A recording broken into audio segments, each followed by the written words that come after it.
On the stage, Marc Maron.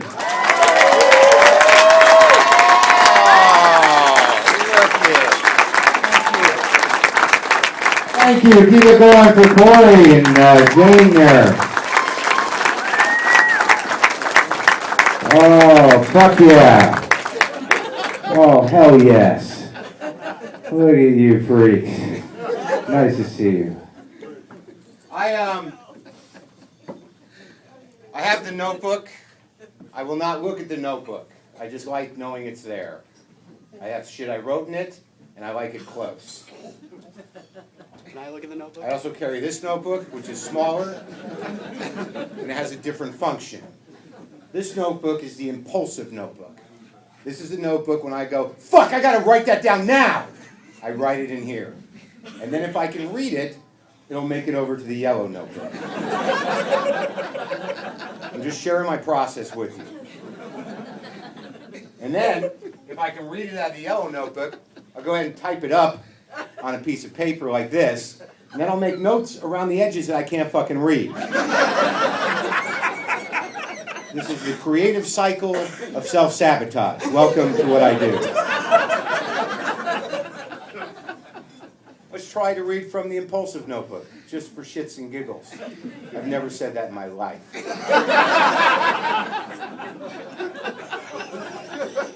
Okay, this is fine. Can you read that, sir? He said as a magician would. Oh, hell no. Exactly. Let me give it a try. Apparently I was on an airplane. How come is it when you get older, you look at everything like it's really interesting?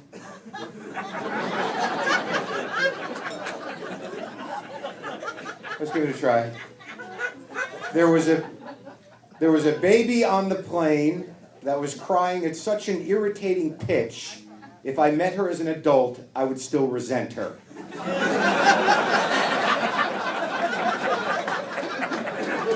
I think that should probably go in the yellow notebook.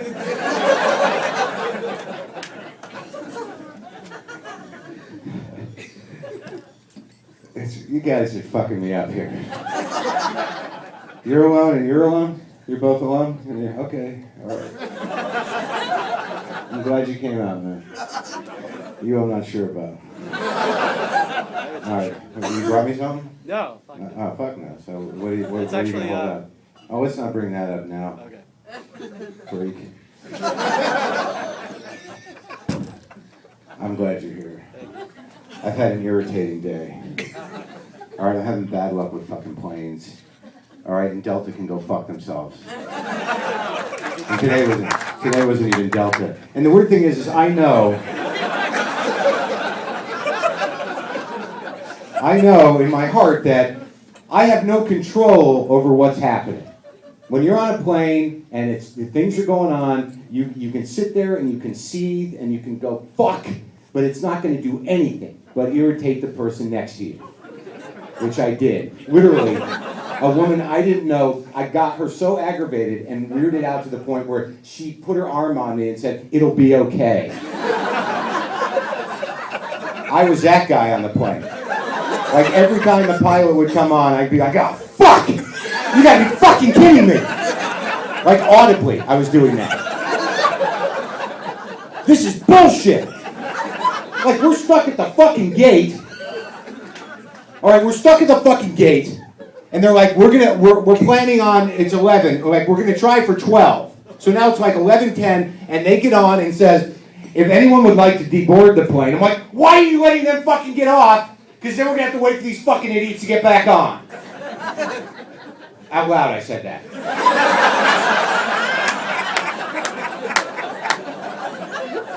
I don't have any differentiation. I think I'm just thinking. And I know it's out of my control. All right, that I should be able to accept that it's out of my control and let it go. But the obstacle to that is it's still happening to me. I know you can say it's happening to everyone on the plane, but God is just sacrificing them. This is a message for me. And God realized it's not a big deal if these people just go through some shit. If I can deliver this message to Mark, that he's got to cool the fuck off on the airplane.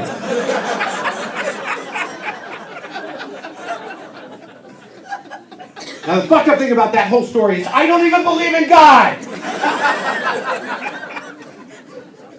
So maybe he's trying to get me on board. Message received.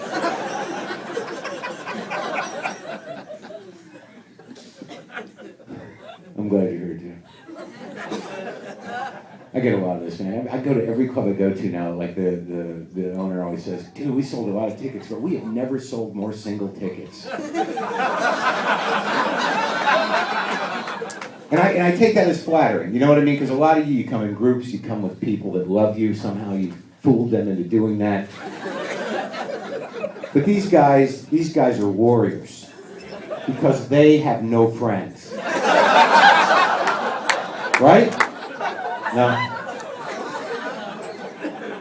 And I appreciate that. Or else it's this situation. They're at home and they're like, fuck, I want to see Maron. Oh, no one I know is going to like him. Oh, they're coming tomorrow? Oh. I don't let you off the hook. Freaky stalker guy. Where we at? I'm glad you're here, dude. Just don't get weird. Long time fan. Huh? Long time fan. Oh, long time fan? That's cool. I'm growing to realize that can go either way.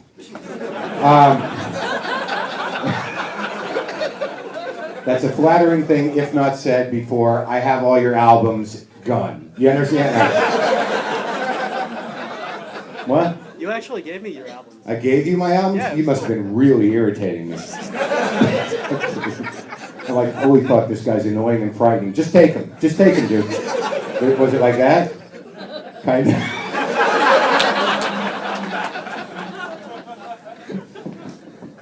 I'm sorry, I'm edgy. I'm trying to relax.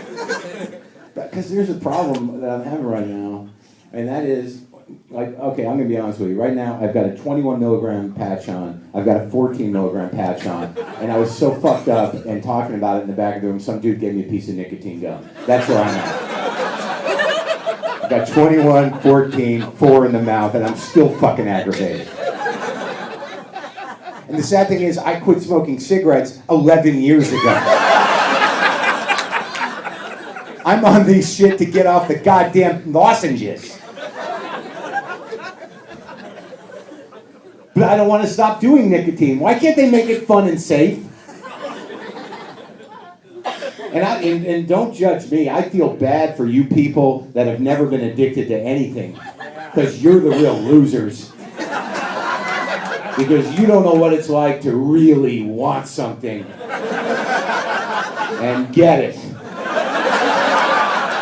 Again and again and again. Until you're sick and have to stop. That's fucking passion. I used to do a lot of drugs. I didn't stop because I didn't enjoy them. I stopped because I couldn't handle the commitment. I realize some of you don't know me at all, and some of you are new to me because of the podcast, and some of you are old fans. But I think there's people out there who don't know any of my shit. So if you don't mind, those of you who know this stuff, just enjoy it as if you would a song you enjoy.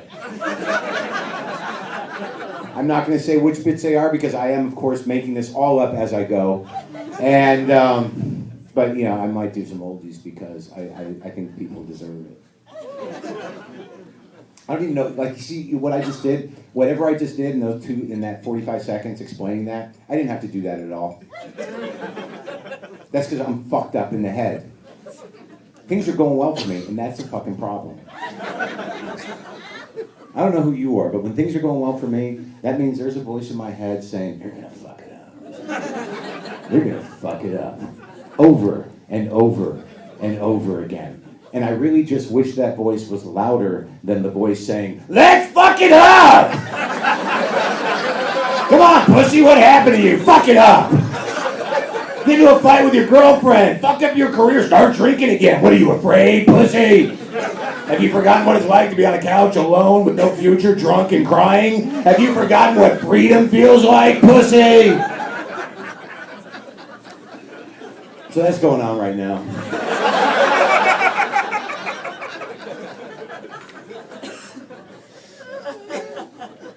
I spent a lot of time in my head, as you'll find. I'm trying to introduce those of you who don't know me well to who I am. Here's a little story to maybe illustrate a little of that. Not long ago, I was in my house, my small 2-bedroom house, alone. No one was in the house with me. I was alone in my house. Small 2-bedroom house. I'm walking from the dining room down a short hallway to my bedroom, alone in my house. In the middle of that hallway, out loud, I said, "You're fucking ridiculous." No one in the house. And then like 3 seconds later, I said, "But you're no dummy." I stopped short of fist bumping the air, because that would just be awkward and weird.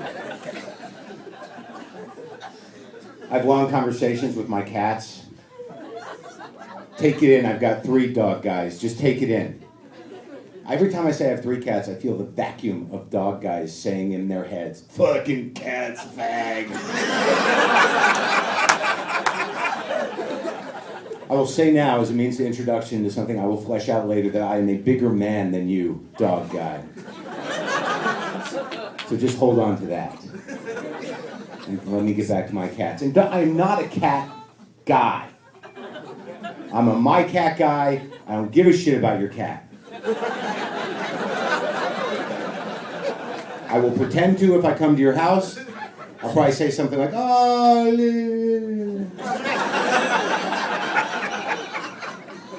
but secretly I'll be thinking, what a sad, fat, ugly, dumb cat you have. Oh my God, look at that pathetic thing. Doesn't even go outside, it's just a hostage to your pain and needs? That's tragic. Holy shit, that thing looks like it's days away from hanging itself from its scratching post. It can't even muster up the gumption to play with what's left of that fucking fake mouse you got it. I think you should put your cat down before it dies of boredom." But I won't say that. I'll say,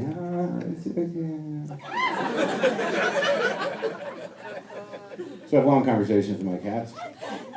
I ask them questions they can't possibly answer, because they can't answer any questions, because they're cats. Doesn't stop me from waiting for an answer. It's another little get-to-know-me story. I was upset about something, which is not unusual. And I said to my cat Monkey, who was sitting up at the table, on the table, just sitting there, being a cat, and I said, "I don't know what the fuck I should do. Should I break up with her or what? Because I think this is bullshit." And I looked at Monkey for a good long time. And when he moved his head, I said, "What does that even fucking mean?"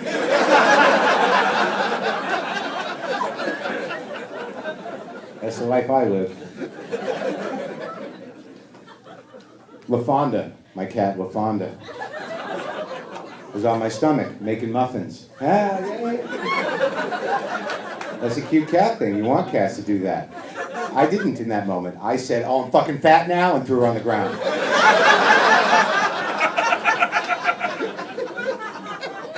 That's the life I'm living. Welcome to it. Dog guys. You think you're a bigger man than me? Because why? What makes you a bigger man than me? Because you can say sit, and it does? Wow. Doesn't that just make you a control freak? Are you a bigger man than me because you can hit something and go, "Bad!" and then it comes back in 3 seconds and still likes you? Doesn't that just make you an emotionally abusive control freak? Dog guys, you have problems, and I'm a bigger man than you. Because I live with 3 things that don't even like me. And I ride it out. I fucking man up to that shit. Could you do that with your needy canine pal? I don't think so. No dogs in the Maron household. No one's gonna out-needy me.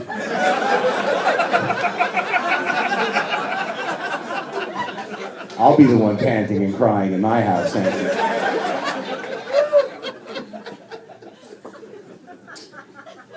I worry about my cats, which is actually more embarrassing than owning them. Like right now, I could probably get worried. I could be like, "Oh, fuck, hope Monkey doesn't get eaten by coyotes." Because he goes outside and there's coyotes. But then like I rationalize, I try to rationalize, like I say things like, "Well, that's a pretty noble way to go out." As an animal in a primal bloody struggle for survival with another animal, pretty noble way to go out. But that doesn't work because I love Monkey. One time I was worrying about Monkey, and I actually said this to myself, Mark, there are parents that have children fighting in Afghanistan. Then I thought, that'd be horrible to have a cat in Afghanistan.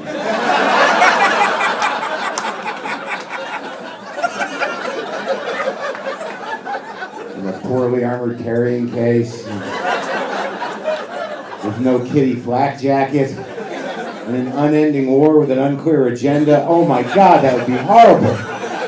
I would much rather him get eaten by coyotes, but the God that may or may not exist, depends what date is intended it. Don't get all weird about the God stuff yet. I'm not judging you people. Yeah, I am. I judge a lot. And you know, fuck you. I hate people that say, don't judge. Why not? Why would you deny me my one enjoyable hobby? Why should God have all the fun?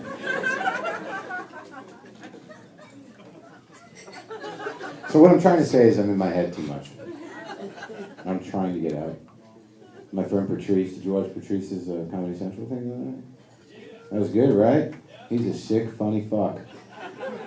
My friend Patrice said to me, he said, Mark, you're in your head too much. And Patrice is the kind of guy that when he says something to you, you feel it in every cell of your body. He speaks to your soul. Like, Patrice is the kind of guy that if you said, I don't know, I'm kind of fucking pissed off at John, he'd go, Mark, you have to kill him. And you would get up and walk out and go, thanks, man, I think you're right. And about halfway down the block, you'd be like, oh, fuck, I'm not going to kill him, Patrice. But he said, I'm in my head too much. So now I go out into the world that day worried about being in my head, which is sort of a vicious circle. Because if you're sitting there going, fuck, am I in my head too much? Like right now, am I? I am now because I'm talking about it. I'm fucking in my head. Am I in it? Like, in order to get out of your head, you got to sit, you know, like literally you're like, now! I'm not in it! I'm not in it! Now! Now! Now! Like in order to really not be in your head, you literally have to be that guy. Okay! Here I am! Look at me! Now! Now! Because if you don't do that, you're automatically going, look, there's that lady, and how come you're wearing that hat? And what's that guy still looking at me for? But if I'm sitting there going, now I'm here! I'm here! I can't think about that shit. And that's not very meditative, is it? Now! Now! How come no one suggests that meditation? Breathe. I'm still thinking about it. Now I'm thinking, like, am I breathing right? Am I doing the meditation breath right? Is it deep? Am I really breathing from my stomach? See, how the fuck does that work? But this works. Now! Now! But are you going to go to a retreat and everyone's going to sit around and go, I'm here! I'm here! Now! Because then you'd be like, shut the fuck up! I'm doing mine now! You're fucking yelling your nows right in my fucking head. It's fucking me up. Now! You've never seen that before because I just made that shit up, yo.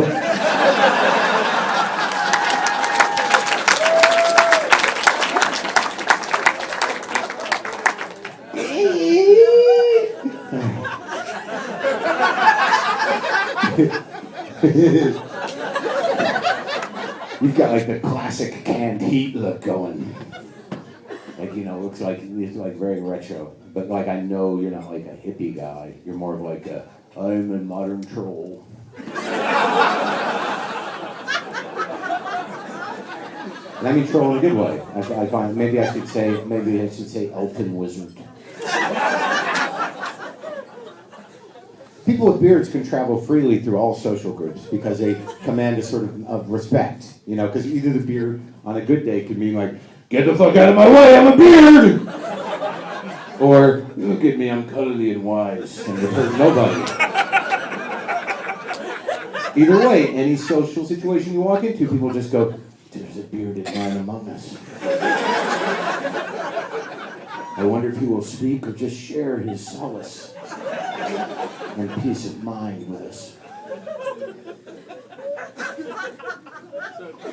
But then you see the people that like there's a difference between like that guy grew a beard, like there was a decision there, but then there are people that look like they earned a beard, and that, you know, usually the people that grow them are sort of aspiring to look like the people that earn their beards. Like, you don't see many beard earners around because they're up in the hills and they're fucking living a life that we don't understand.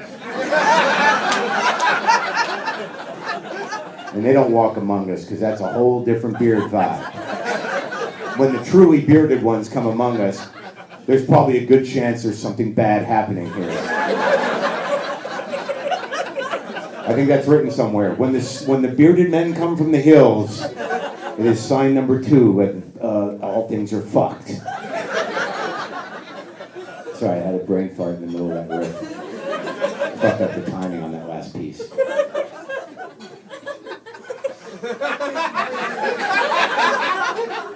I can handle the beard, cannot handle the handlebar mustache.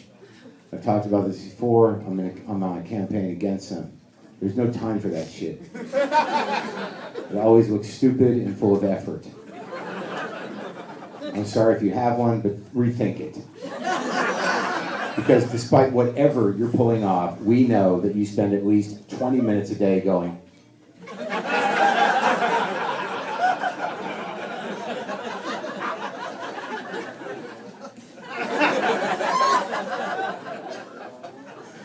you know what? There's nothing fucking cool about that. What? It's Salvador Dali. Salvador Dali, sure, he had one. Very good, very good. What do you want me to go? Bing, bing, bing. Anyone else want to just yell out people that might have had a handlebar mustache? But Salvador Dali, I mean, like, you know, he earned his in a way. Because he was a fucking freak on all levels. Most people that grow that kind of shit now are just lost on all levels. They're like just, you're putting their hand in the grab bag of identity possibilities. And they think they've come up with something original until they see another douchebag with a handlebar mustache, which is always awkward for them because they're like, who am I if that guy can have one? You know, so. Sorry, it's really a stupid thing to get angry about. Because what am I doing on my face? I don't know. But I feel like it fits. And I do this. But this isn't that. I saw a guy with a handlebar mustache, pierced ears, a fedora, and joppers on. Riding pants. And it was literally like, that is a celebration of fucking identityless fucked upness. I mean, he looked like he was interrupted during a shave in the mid-1800s and had to dress quickly while he was being chased down a time tunnel.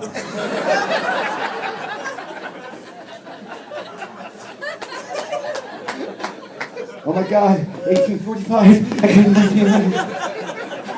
Oh look, I'm in World War I, time to put my pants on.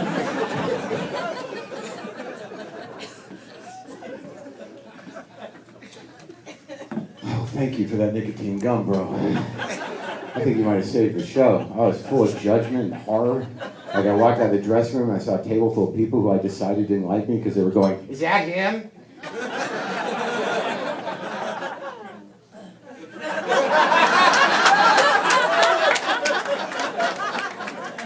Trying to extrapolate some funny out of my disposition, standing in a hallway, aggravated.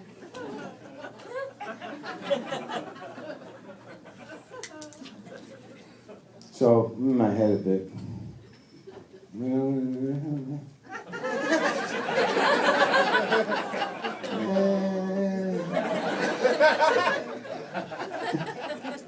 In the days before politeness and everyone was emotionally immature.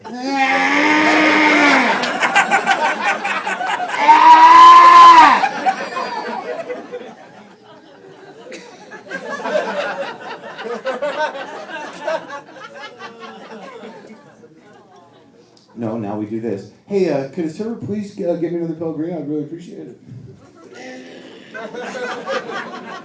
Come on, let's do the prepared bits. Enough of this fucking around. People pay good money to witness this. So I get on a subway, I'm worried about being in my head. And I need to get out of my head. I'm sitting there like, get out of your head, get out of your head, get out of your head. And then a woman gets on the train and she's holding a box. And in the box is an ice cream maker. I knew that because it was right on the box. So within a second I'm like, fuck, I love ice cream. I need an ice cream maker. How do you even make ice cream? How do you make chocolate ice cream? Could I make ice cream that's as good as the ice cream you get in the store? I read on a Haagen-Dazs ingredients label, their eggs are in Haagen-Dazs. Is that even safe to put eggs in Haagen-Dazs? Do all ice cream have eggs in it? Like if you freeze raw eggs, does that make it safe to eat them? Fuck, I love ice cream, man. I don't think I could have an ice cream maker because that'd be like living with a drug dealer for me. How do you make vanilla ice cream? And I literally had to say to myself, dude, get out of your head. And then I had to stop myself from yelling out loud at the woman, I guess you can handle it.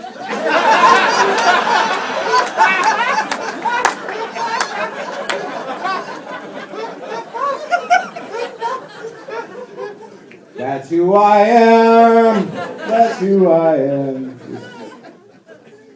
So, okay, I'm tucking it. You guys are good. This is good. It's working out. Thank God for nicotine. But I do want to say that and this is for the people that are new to Marc Maron, so you know a little more about me. I quit drinking. I quit doing drugs. Not because I had a problem. All right, fuck you. I had a little problem. But I'm not ashamed of it. I had a good time. Logged a lot of hours. Covered a lot of topics. Met a lot of interesting people. A few pirates. You know how it goes. Oh yeah, if you've ever been up for 3 days doing cocaine in a strange apartment or a hotel room, you will meet a pirate. At some point during a 3-day cocaine bender, usually about 2 days in, you will turn to somebody you know in that room and say, dude, why is there a fucking pirate here? And the guy usually says, just be cool, we brought the coke. And then I say, oh, okay, so he earned his beard. No, then I say, okay, the pirate can stay, but the talking parrot's gotta go. It's fucking with my head. I've been up for 3 days. I don't need bullshit from a talking bird. And then, it's okay. I'm in the middle of the joke.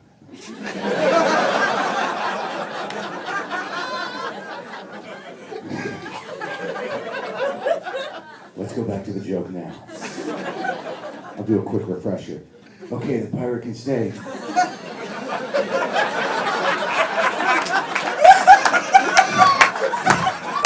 But the talking parrot's gotta go, man. I've been up for 3 days. Can't fucking handle a talking bird. And then, in my case, the guy looks at me and goes, Mark, there's no parrot. You have a drug problem. And then I say, holy shit, that's what the parrot said! Are you guys in cahoots, you and the fucking bird? The reason I quit drinking and doing drugs is pretty simple. Look, everybody has demons. I just realized a few years ago that I had all of them. And they were tired a little bit. I've been at it a long time, like since junior high. There used to be that one that would pop up on my shoulder and be like, woo! Wow! Yeah! Let's go get an 8-ball, some booze, and some pussy. Come on! Who wouldn't go with that guy? That guy was my best friend for 25 years. Then over 10 years, like 11 years ago, that guy came out, he was like,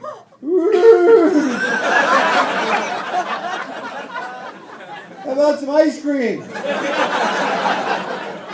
And a porno, that'd be good. And then some sleepy sleep. I'm tired, man. This all-night shit has got to stop. We're too fucking old, asshole.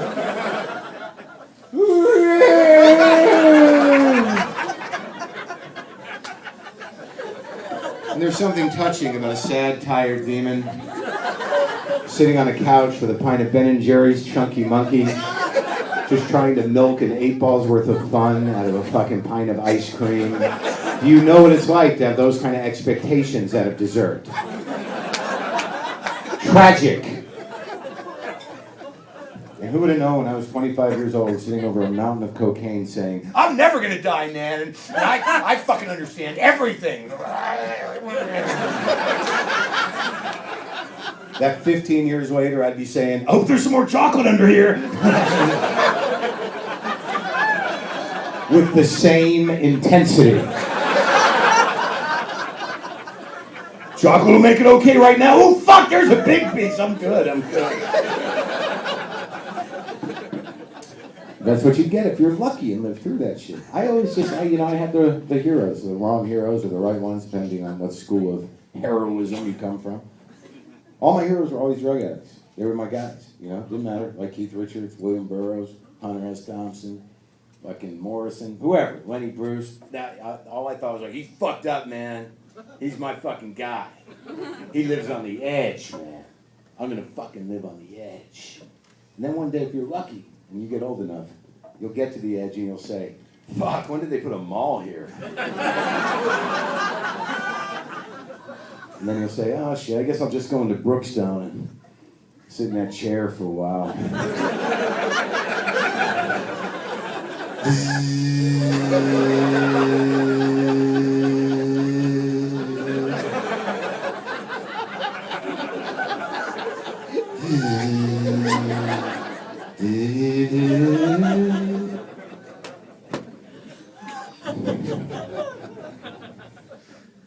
So I almost killed a couple guys.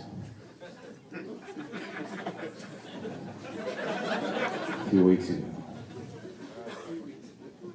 They're in the street, my street. I was driving down my street, minding my own business, texting. And all of a sudden there were two guys right here in front of my car. And in that moment, I felt justified in being angry at them.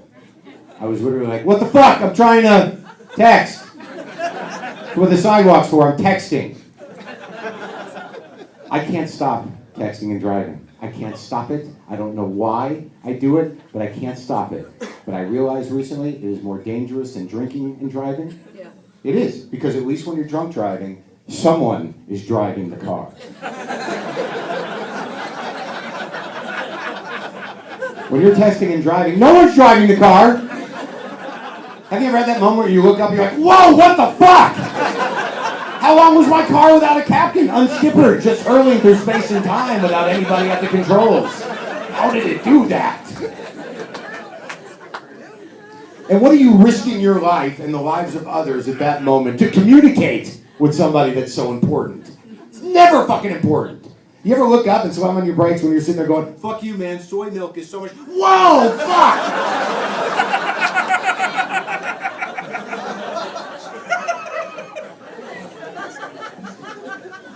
I think I've become addicted to slamming on my brakes. I think that's really what's going on. I don't do drugs, I don't drink anymore. I like slamming on my brakes. It's a good buzz for a few seconds. And you're probably thinking it's an adrenaline high. Can't you just do something more like, you know, maybe skydive or a rock climb? Like, no, that takes preparation and gear. I'm not going to do that. And you have to plan for that. What's the fun of that? I like being surprised by slamming on my brakes. And besides, I'm not going to fucking skydive. That's ridiculous. Skydiving is ridiculous, not because of the act itself, but because, like, for the first 10 times, you got to have a guy strapped to your back. And the pictures always look fucking ridiculous. Have you had those friends who are like, check it out, dude, I went skydiving, look at this picture, and it's always your friend fighting wind, trying to smile, with a dude tied to his back going... That looks great. You know that guy that was tied to your back? Were you ready to die with that guy tied to your back? No, it's just a dude because I can't... Did you get a check right? Where we at? That's ridiculous. There's still room for you guys to get fucked up. Here's the other thing. If you're hung up on having last words, if you die in an accident texting, you will have them. They will be right there on your phone, frozen. And I guarantee you they will be stupid and fragmented. I picture I die in a texting and driving accident. It's my funeral. A few comics show up. Not many, but I know how that day goes. You going to Maron sing? What, the funeral? He's fucking dead. I'm going to the gym, dude. Yeah, I'm going to try to go. I picture two comics are talking. And one's, I'm not going to name names. I don't know who I can count on, really. And one says to the other, so did Maron have any last words? The other guy's like, yeah, what you didn't hear? He died texting. That's why he got in the accident. He had last words. They were right there. And the other guy says, well, what were his last words?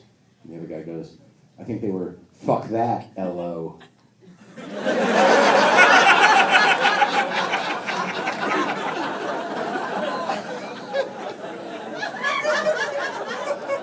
And honestly, I would not be ashamed to have that on my tombstone. I think that would be a fitting epitaph for me. Rest in peace, Marc Maron, quote, fuck that, L.O., ... And then in parentheses, sometimes the laughter wasn't out loud.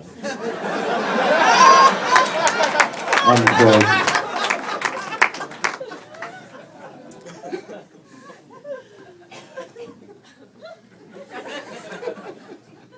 I don't feel like doing the phone joke. I don't have to if I don't want to. Mark, you're talking out loud.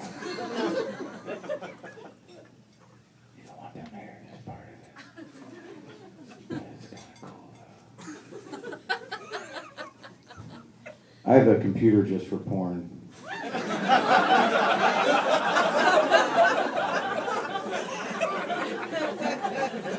Which is pretty advanced, I think. I'm not proud of it. It wasn't always like that. What happened was I bought my first Apple computer because I had to, because I went to the Apple store once. That place is powerful. The first time I walked into an Apple store, I thought I'd been picked up by a friendly spaceship. I was literally walking around saying, "This is amazing. These beings are so much further along than we are. Look at these machines. What?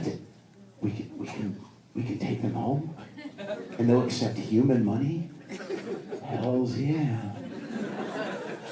So I bring home my first Apple.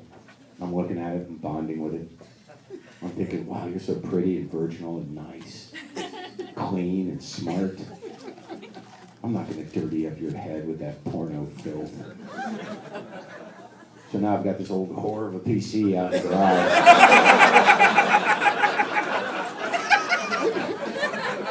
It's all corrupt and crazy. I walk out there, it's like, "Still want to fuck me? Come on, fuck me, just fuck me. You know you want to fuck me. You can't get the viruses I have, just fuck me." And I say, "Yes, I do, little lady. Where do you want to go today?"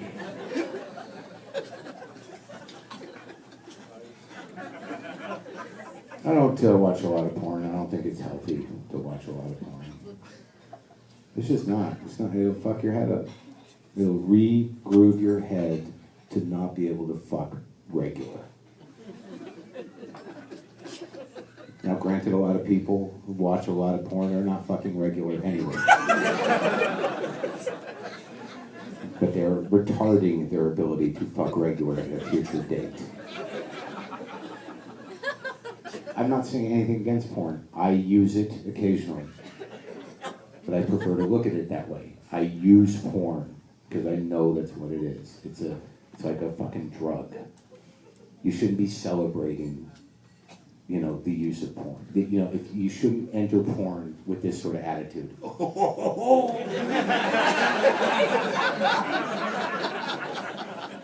It's not something you should be like, "Today's the day I'm gonna, just hours." It's not. Because that's fucking tragic. It's just not the way to enter it. I believe that you should always enter a porn experience with something similar to this. You're sitting there trying to do other things. You realize your life is a fucking mess and you don't want to do what you're doing. And you just go, "Fuck this." I think that's the way you enter porn. It's for relief. It's not for fun. Again, I'm not saying anything against it. But I think that if you're going to jerk off to porn, always go to free porn sites. I know if you're in the industry, that's sort of like pirating songs, but I'm trying to help humanity here. Always go to free sites. And always make sure that you have the humility. It's like in that moment, you should look at yourself and let your higher self engage. In the moment you're going through porn clips, that's a very pure moment. Because when you're at the free site, just look at what you're doing. You're sitting there doing this. Nope.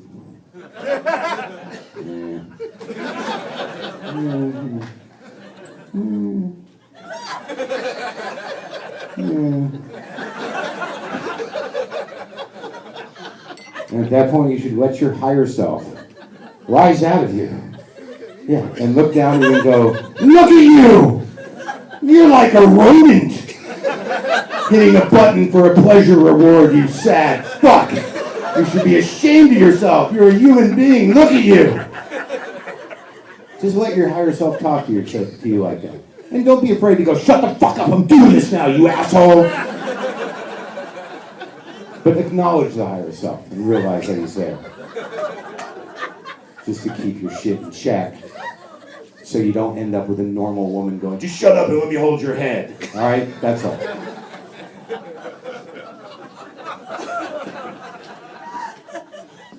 What, was that too much? I was trying to illustrate a point.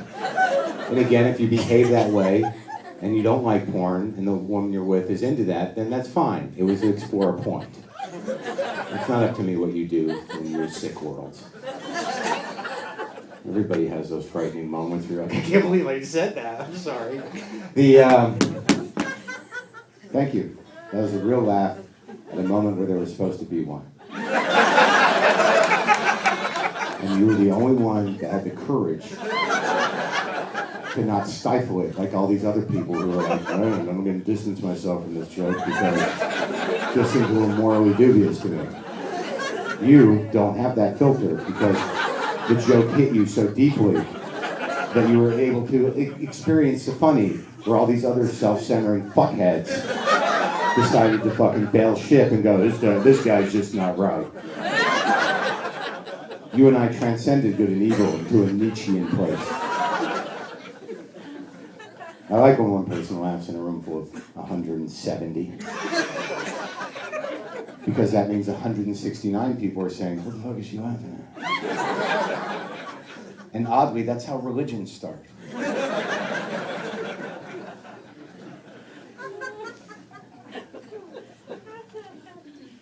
I'm not, how do I want to put this? I don't believe in God, but I'm not an atheist. I just don't care. And some of you are like, well, how could you? I just don't care. I never wake up and go, oh no, I hope there's a God because how can I explain this ridiculous bullshit I'm going through? No, I usually go, this is fucking stupid. Where's my ice cream and porn? Which makes me a better consumer than you religious types. I choose to fill my hole with things that feel good externally, as opposed to make some sort of spiritual connection to an unknown bunch of bullshit to justify my behavior. I think I just said I was an atheist. But I have nothing to prove to you. But I appreciate spirituality. I appreciate the great teachers. I model myself after Jesus Christ. I know that some of you can feel that. I know some of you were saying, there's something disturbing and moving about this person. It's a Christ-like energy. Maybe a slightly angry, neurotic Christ, but nonetheless, Christ was a Jew if you think about it. We really don't know what his tone was. He could have been self-doubting when he said, turn the other cheek? We don't know. He might have been constantly asking questions and constantly needed support of those 12 people. Maybe they weren't just there to go, he's God. They were sitting around going, oh, he's fucking whining again. Somebody talk him down. God damn it. But I do Christian service as a non-Christian person because I think the idea of service and charity is an important thing. Like for years, I haven't done it in the last couple of years, I've just been busy, but for years I would spend about 6 months growing my hair and beard out. Not on my big time. Right in time for the Christmas holidays. And what I would do over the Christmas holidays is I would go to malls dressed as Jesus. And I would walk slowly through the mall with my arms outstretched saying, no, it wasn't supposed to be about this, people.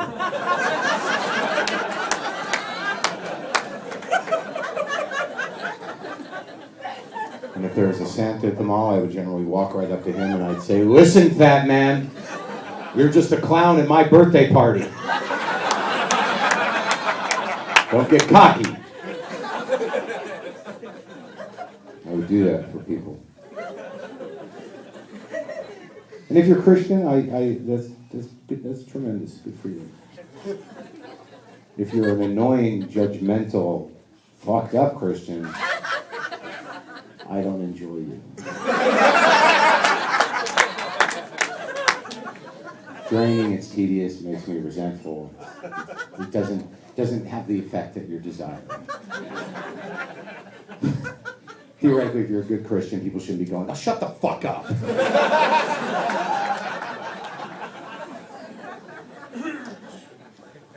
The kind of Christian I don't like is this kind. I did those 2 Jesus jokes at a show in Aspen, Colorado. There were 400 people laughing at them in a room, an audience laughing at the comedian, me, after telling the 2 Jesus jokes. A woman stands up in the middle of 400 laughing people and says, "That's not funny. That's offensive. I'm a Christian. Fuck you." That doesn't seem very Christian. Is that a very aggressive interpretation of turn the other cheek? Is that turn the other cheek, shit on the floor, storm off like a child, ruining the show for everyone?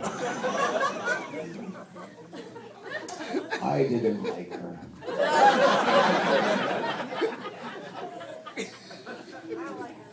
Yeah, why would you like her? How does anybody like her? That's probably her only friend is probably the Jesus. She's probably alienated everyone in her life, and she sits at home going, "It's just me and you, Jesus. I'll do your work. These people don't fucking understand what kind of man you are, and you're my man." It's getting weird in here. Just entered some weird zone. So I go to the Creation Museum. Yes. I was in Cincinnati, Ohio. The Creation Museum is just a stone's throw away in some fucking town in Kentucky. It's called that. And you never heard of it? Some fucking town? Anyone from some fucking town in Kentucky? I think it's an old Indian word. Some fucking town. Nothing? All right. So just making some stuff up. Now let me explain to you. This is going to get funny, and we're going to end big. It's already been very funny. I have no problem with how you're behaving. I just want to say that as an audience, I'm enjoying you. I've not felt that you have turned on me at inappropriate moments. Got a little dicey with the head fucking thing. Okay. That's understandable. But I did bond with this one woman, and her boyfriend's thinking like, "Is that what you be doing?" So you're looking very cute, this chick. So,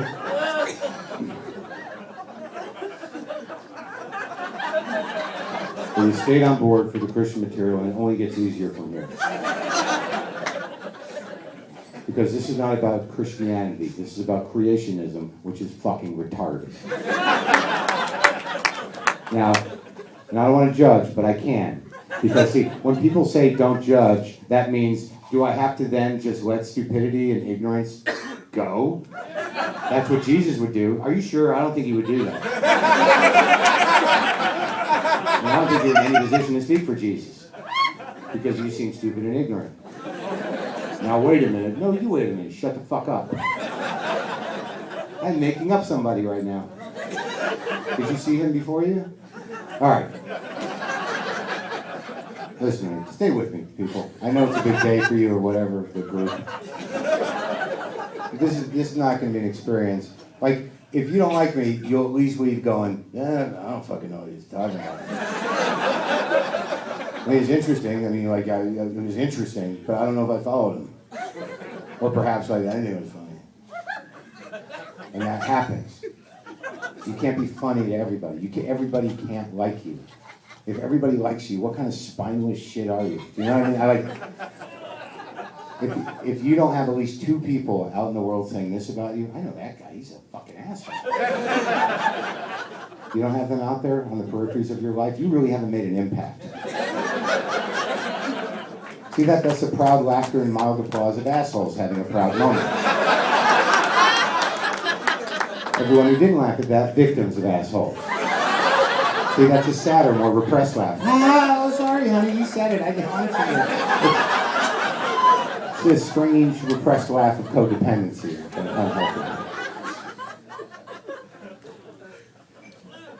So I go to the Creation Museum. I Google it, costs $25 to go in. And I knew that money would go directly to promoting cultural retardation, but I didn't care. I'm like, I have to go there for the wrong reason. I have to go there to be condescending, smug, and laugh at these fucking idiots. That's all. That was my agenda. I had an agenda. I'll admit to it. And I gotta be honest with you, I got down there, and it was pretty nice. It's a big place, a lot of money went into it, impressive. Now, the interesting thing about the Creationist Museum, it's not about Jesus. The only agenda of that museum is to make you believe that there was a time in our history where a human being could say, "Come on, boy," to a dinosaur. That's all they want to do. They're just trying to close a 300 million year gap of well-investigated time through science and calculations, observations based in fact. They just want to close that 300 million year gap with dioramas and fucking pseudoscience bullshit. And the sad thing about that place is I know that means there must be people driving down there going, "I don't know, I'm kind of on the fence." And they leave saying, "I think that last exhibit proved it. I'm in." But like I said, it was impressive. And I walk in, I'm like, okay, I thought I was going to be hateful and judgmental, but like I'm going to go with this. Because they know you're there. The they. Who are there to celebrate this shrine of fucking ignorance. They know when outsiders have come to mock them. But they act pleasant. That's always the weird thing. It's like, you know, if you talk to one of them one-on-one, they're pretty nice people, those crazy fanatics. And I'm like, yeah, that's true. That's never been my concern. It's not the one-on-one thing. It's